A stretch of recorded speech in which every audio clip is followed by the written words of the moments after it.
পৃথিবীটা হচ্ছে একটা অদ্ভুত জায়গা আর মেয়েদের সেই অদ্ভুত জায়গাতে জায়গা কমই থাকে। আসসালামু আলাইকুম এভরিওয়ান, কেমন আছেন? অলসো এই ভিডিওটাতে আমি আসতে চাই নাই বা ভিডিওটা আমি অনলাইন করতে চাই নাই এই জন্যই, কেননা ওর বিয়ে হয়েছে। ওর বিয়ের পরে মানে ফ্যামিলিগত ওর বিয়ে হয়েছে। ছেলেটা হচ্ছে কি ওকে দেখে পছন্দ করছে, যেদিন ওকে দেখতে আসছিল সেদিনই হচ্ছে কি ওরে আংটি পরে রেখা যায় যে বউ, ওই ছেলের মা যে বউকে আমার অনেক পছন্দ হয়েছে এই জন্য। আর ওর হচ্ছে গিয়ে ছোটোবেলা থেকে একটা প্রবলেম ছিল, চোখে একটু কম দেখতো, আলোতে চোখে দেখতে পেতো না। এজন্য অনেক ডক্টর দেখানো হয়েছে, বাট চশমা দিলে আবার ওইভাবে দেখতে পায়। ও খুব সহজ সরল একটা মেয়ে, একদম সহজ সরল, মানে গ্রামে থাকে, অনেক গ্রামের পরিবেশে বড় হয়েছে, অনেক সহজ সরল। ওর মতো সহজ সরল মেয়ে খুব কম আছে। সো যেই মেয়েটা খুব সহজ সরল তাকে যদি আপনি টর্চার করেন, হুট করে একটা জায়গায় গেলে সে কিন্তু একদম ঘাবড়ে যাবে। এই জগতে ওর মতো মেয়ে হয়তো বা খুব একটা পাওয়া যাবে না, বাট ও হচ্ছে গিয়ে এরপর যাই হোক, এরপর হচ্ছে কি ওর ফ্যামিলি থেকেই বিয়েটা হয়েছে। ওই ছেলের মা যখন ওকে দেখতে আসছে, সো একদিনের মধ্যেই ওদের কথা পাকা হয়ে গেছে। সো মেয়েটা অনেকটাই লম্বা আর দেখতেও কিন্তু মাশাল্লাহ অনেকটা সুন্দর।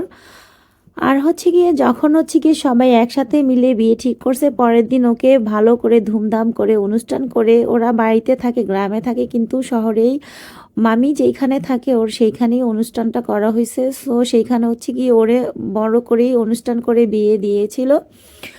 সো এরপর বিয়ের দিন যখন আসছে, যখন আমরা গিয়েছি তখন মানে দেখলাম যে জামাই অনেকটাই ওর থেকে শর্ট। তারপরও হচ্ছে গিয়ে ওর একটু চোখে প্রবলেম, জামাইটা শর্ট হলে কোনো প্রবলেম নাই।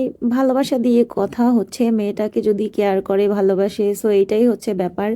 এখানে টাকা পয়সা সৌন্দর্য বা খাটো লম্বা বেটে এগুলো কোনো দেখার বিষয় না। সো আমরা সবাই খুশি যে ওর বিয়ে হবে, এই জন্য আমরা সবাই শুনে অনেক ভালো লাগছে যে না থাক, মেয়েটার লাস্ট মুহূর্তে বিয়ে ঠিক হয়েছে। আল্লাহ পাক ওকে যাতে একটা ভালো ছেলের হাতে দেন আর যাতে ওর বাবা মার একটু টেনশন কমে।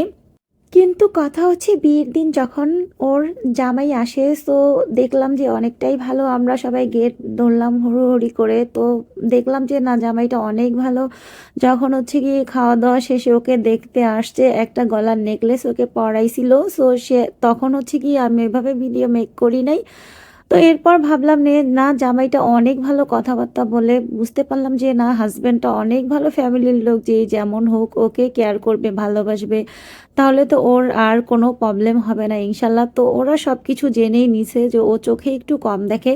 বাট এরপর যখন হচ্ছে গিয়ে ওরে শ্বশুর বাড়িতে নিয়ে যায়, আমরা যখন ওকে বিদায় দেই তখন হচ্ছে গিয়ে শ্বশুর বাড়িতে নিয়ে ওরে অনেক টর্চার করে। যেমন হচ্ছে গিয়ে ওরে সব কিছু দেখায়, এটা কি দেখো, ওটা কি দেখো, এটা কি দেখো, মানে এরকম করে সব দেখাইতেছে, ওয়াশরুমে নিয়ে দেখাইতেছে এইটা কি, ঘরের সব কিছু দেখায় ওর মাথাটা একদম নষ্ট করে ফেলে। যেহেতু ও ঘাবড়ায় গেছে, এমনিতেই নতুন একটা জায়গা, কেউই ওর সাথে ওইভাবে যায় নাই।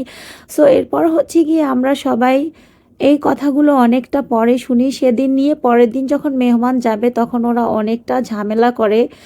এর কয়েকদিন পরে বলছে মেয়ে নিয়ে যান। এরপর হচ্ছে গিয়ে যখন জামাইয়ের হাতে ওকে তুলে দিয়েছিলাম, দেখেন এই তো রাজপুত্রর হাতে তুলে দিয়েছিলাম। ওর বাপের ভাগ্য যে এরকম একটা মেয়ে ওকে দিয়েছে, এরকম ট্যাপা খাটো বেটে শয়তান। ট্যাপা মানুষ নাকি এমনিতে শয়তান হয় আমার জানা নেই, কিন্তু আল্লাহ পাকের সৃষ্টি সব কিছুই সুন্দর মাশাল্লাহ। এরপর হচ্ছে গিয়ে যখন আমরা ওর হাতে ওরে তুলে দেই তখন দেখলাম ওর প্রতি এত ভালোবাসা দরদ উতলে ওঠে। বিয়ের পরের দিন থেকে এরকম টর্চার ওকে শুরু করে, যেই টর্চার শুরু করে মানে ওরে এমনভাবে টর্চার করে যাতে ওরে আমরা নিয়ে আসি। বাট এরপর হচ্ছে গিয়ে ওরে আনার জন্য যায়, এরপর বলে না মেয়েকে নিয়ে চোখে দেখে না, মেয়েকে নিয়ে ডক্টর দেখান। ওরা তো জেনেই নিচ্ছে সব কিছু, এরপর কেন ওরা এরকম করলে? তো এখন মেয়েটাকে বলছে যে ওনারা আর নিবেন না, ওদের বিরুদ্ধে কঠোরতম, কি বলবো, কঠোর বিচার করা উচিত ওদের, আর পুলিশে ধরিয়ে দেওয়া উচিত। যেহেতু ফ্যামিলিগত বিয়েটা হয়েছে, সব কিছু জেনে নিয়েছে, এরপর হচ্ছে গিয়ে মেয়েটাকে নিয়ে এরকম টর্চার করা কি ওদের ঠিক হয়েছে? আপনাদের কাছে আমি প্রশ্ন রেখে গেলাম। এরপর কি এটা ঠিক হয়েছে? মেয়েটাকে নিয়ে মেয়েটার লাইফটাকে নষ্ট করছে। এখন হচ্ছে কি ওরে বাপের বাড়ি উঠে দিয়ে গেছে, বলছে যে ভালো করে ডক্টর দেখান। ওরে তো জেনে শুনে সব কিছু দেখেন। মেয়েটা কিন্তু যদি না দেখতো চোখে, তাহলে ও সিগনেচার কিভাবে করলো, ও সিগনেচারটা কিভাবে করলো, তাও চশমা ছাড়া। সো মেয়েটাকে নিয়ে এতটাই টর্চার করছে যে ও ওইখানে গিয়ে ঘাবড়ে গেছে, যার কারণে ও ওইখানে মানিয়ে নিতে পারে নাই। হুট করে একটা অপরিচিত ছেলে, অপরিচিত জায়গা, অপরিচিত মানুষ, সেইখানে গেলে অবশ্যই তাকে একটু সম্মানের সই রাখা উচিত, তাহলে কিন্তু ওর আর এতটা কষ্ট হতো না। তো এটাই বললাম যে সমাজটা এমন কেন।